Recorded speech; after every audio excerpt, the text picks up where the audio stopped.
السلام عليكم ورحمة الله وبركاته. كيف حالكم؟ إن شاء الله تكونوا بألف خير يا رب. رجعت لكم فيديو جديد وليه تحضير كيكة الشوكولات. أول شي عندنا كوب من السكر نصبوه فيه، لازم يكون خلاط. يكون عندنا كوب من الفانيليا أو ملعقة من الفانيليا، مش كوب، ملعقة من الفانيليا، آسفة. طبعا درت كيس كامل. وعندنا روح اللوز، روح من اللوز صبوها منها شوية بسيطة في الخلاط متاعنا باش يعطينا طعم جنين. نفتحو طبعا نسكافيه، يكون ملعقتين، بس أنا حسبتهم هنا هيك ملعقتين. لازم نديرو الصوص يكون تقيل شوية لأنها صوص قبل كي طلعلي شوي. شوف كيف صوص لازم يكون تقيل شوية. خديت لنا على الكفل واحد.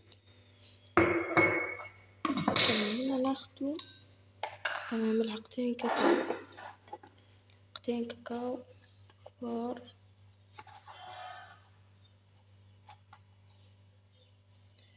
اوكي، نستخدمهم بإيدنا أحسن باش يجينا تقيل. كترت، شفتوا كيف عبارة عن نسكافيه وسكر. هذا الصوص كوب وملعقة من الفانيليا، وحطينا كاكاو ونسكافيه وملعقة من الفانيليا.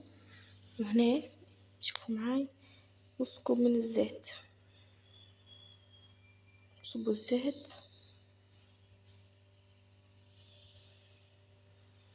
نص كوب من الزيت، وربع كوب عادي. أنا درت ربع كوب، منبوش كتو هلبة لأن الكيكة منبغاش تجينا جافة هلبة، منبغاش تجينا ملطة. وكوب نص أو كوب حليب على حسب المقادير اللي انتي بتحطيهم. تباها كبيرة تديري كوب ونص، تباها مش هلبة يعني ديري مش كوب معبي. عندنا هنا مجهزين 4 بيضات. بعد ما خلطناهم هيك مع بعضهم زيتون، شوفوا كيف حركوهم، سكروا عليهم الخلاط ونديروه على طبعا هنا لازم يكون عندك دقيق و4 بيضات. 4 بيضات من هنا. وأنا نسيت نحط قشور الليم، هو ليم يعني بساتة حطاته، ونضربوهم ورا بعض هيك. وعندنا هنا صينية بعد ما نديرو الخليط نحو منها كوب، نفس الكوب اللي كنا بيه، نصبه في الصحن ونحركه بالدقيق. ما نحركش الدقيق في الخلاط لأنه بيكون الخلاط بينضرب مني، يعني لما يكون قوام تقيل يعني نحطه فيه لما بيحرك هو القوام بيفسد، يعني هو الخلاط يدير حاجات سائلة هيك. طبعا كوبين دقيق، درت كوبين ونص دقيق حطيت هنا، فوق منهم خميرة بيكنج باودر نصبها عليهم. بعدين مش كلها طبعا دقيق نصبه ونحركه ونشوفه. هنا طبعا عندي الطاجين جاهز، دهنته بالزيت. شوفوا كيف حطيتها هو باش نحط عليها الكيكة، نلفها بيه زي ما قلت لكم. هنا موجود عندنا 4 بيضات، نطفوه ونشوف خليطنا دي. نفتحه زيتون هيك، شوفوا الخليط بتاعنا وقوامه كيف جاء. شوفوا قوام خليطنا كيف، شفتوا سائل هلبة مازال يبي الضرب.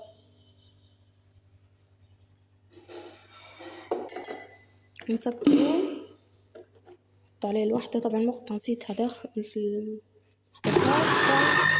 خلونا نكمل مع بعض، خلوه ينضرب لين يصبح القوام بتاع الخليط دقيق. تكون عندنا الكوشة على حرارة 180 وملوطة، وتكون لازم ضروري تكون الكوشة سخونة، يعني تكون سخونة ضروري. أتمنى إنكم ما تنسوش اللايك والاشتراك والمتابعة. إذا عجبكم الفيديو وحضروا للأخير تابعوني اضغطوا زر الاشتراك ليصيركم كل شيء جديد.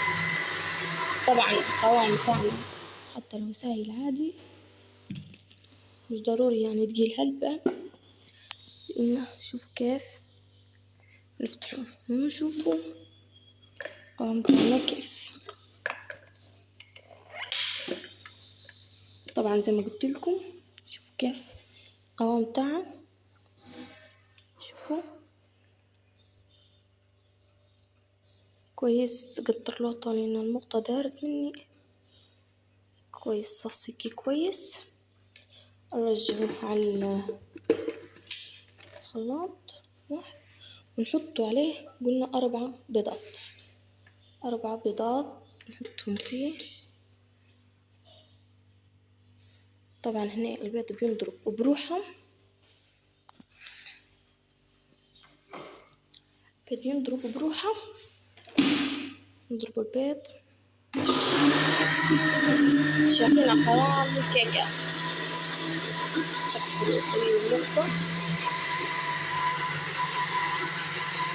طبعا هنجهز الصينية بتاعي. هذا كان تبدو ترشه من فوق. طبعا هو هنغطيه بصينية أخرى.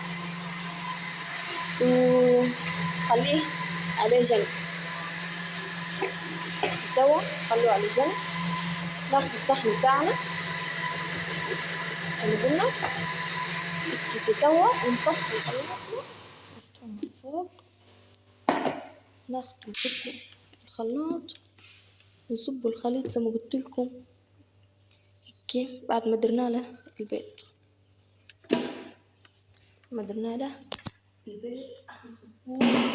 هيك يولي عندنا قوامه نصلوه من ضي. ناخده تدريجيا الدقيق. شوفوا كيف. طبعا قوامه الدقيق يجنن. لازم يكون دقيق خفيف يعني حتى لو 4 مرات ناخلينه عادي. حركوا بشوي باش نعرفوا قوامها الكيكة.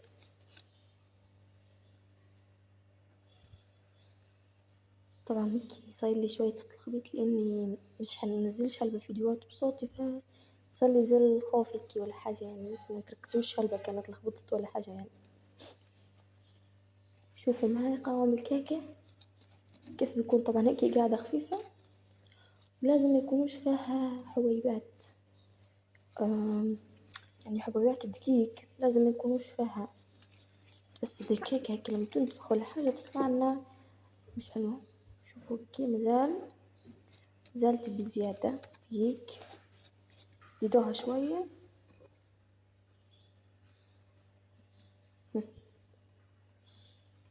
نزيدوا ونشوفوا.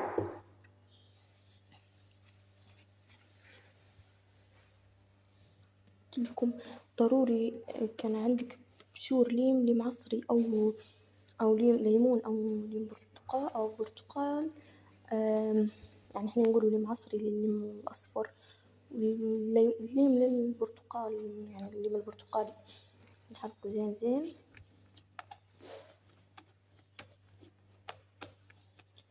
مبوهاش غليظة هلبة ولا خفيفة هلبة. هيك شوفوا معاي. كنت نصور ومش منزلة لكن كنت ضروري نوري المتابعين الطريقة الحلوة كيف تجي وكيف تجينا الكيكة حلوة وتهبل. طبعا لازم تجي مش لازم نكتروا لها كاكاو هلبة. شوف معي كيف.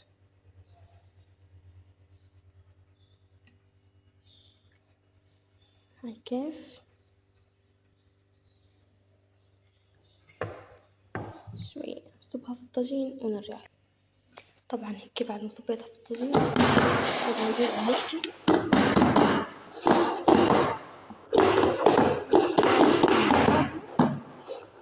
نخلوها كلها مع بعضها ضروري نديرولها هيكي، نحركوها باش ما يجيناش الطاجين داير. طبعا نفتح الكوشة من داخل، نحطها، ما تركزوش على الكوشة هالبالينها مش كوشة جديدة كيف بادئ على اليوتيوب، كيف أنا مازال مستناش أرباح وهيكي. إذا عجبكم الفيديو لا تنسوا اللايك والاشتراك والشير، وتابعوني على قناتي. على التزيين عندنا بسكوتي هذا زي ما قلتلكم الصوص، ناخد البسكوت تحت بنت خيال التزيين عندنا زيت نتيجة نهائية للكيكة، حاطينها في الكوشة بالصلصة. شوفوا كيف يعني منهرسوش هلبة وما خرجوش هلبة. تعرفوا بنت كان يجي فوق الكيكة يهبل، قلتلكم بس اللايك والاشتراك في الفيديو، عودتها ممكن 3 مرات أو 4، تدعموني وتفرحوني. كل واحد يعني يشوف الفيديو يحط لي متابعة، يعني أنا ما خشيتش اليوتيوب إلا أنا عندي حلم ونبي نحققه إن شاء الله يا رب. كلنا اللي خاشين على اليوتيوب مادام عندنا أحلام يتحققوا يا رب. شوفوا هيك عرفتش هلبة، شوفوا كيف عرفتش هلبة كي أحلى باش يعطينا منظر.